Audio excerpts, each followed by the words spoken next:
We spoke to the Transport Secretary earlier, who claimed that this driverless train argument has been around for years. The evidence from Europe is that it works extremely efficiently and has been around for decades. But it's a fact, isn't it, that this was brought into the negotiations at the 11th hour and derailed, if you've pardoned the pun, any idea of a resolution at the 11th hour. And here we are stuck in this sort of loop now.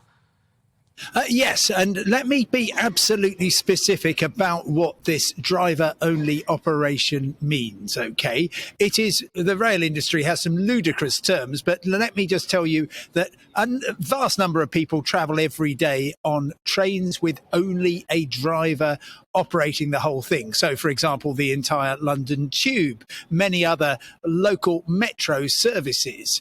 But what the government is doing is wanting, and they most definitely threw a very large spanner in the works when we thought that talks were going to settle at the end of November.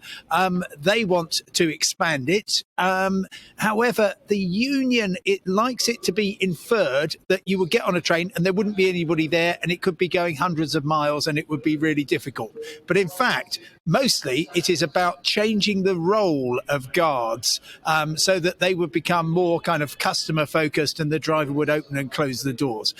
It's been a subject of intense upset and argument and strikes for decades, but there's plenty of it around and there will be more. It's just a question of what the price is that the union extracts from the from accepting a bit more driver-only operation. Meanwhile, yes, as these pictures are showing, the problem for the rail industry is that there aren't any passengers today because there's very few trains running, about 20%, mostly on the intercity lines and some short distance commuter ones. First train from here goes to Northampton at 7:33 if you want to catch it. Services will be wrapping up by 6:30.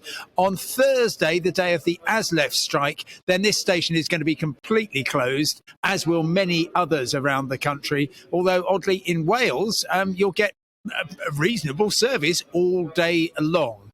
The effects will drag on of the RMT's 4 days of strikes well into Sunday, and then possibly next Monday, we might see for the first time a full rail service across the UK. But whether we'll be any closer a negotiated settlement is anybody's guess.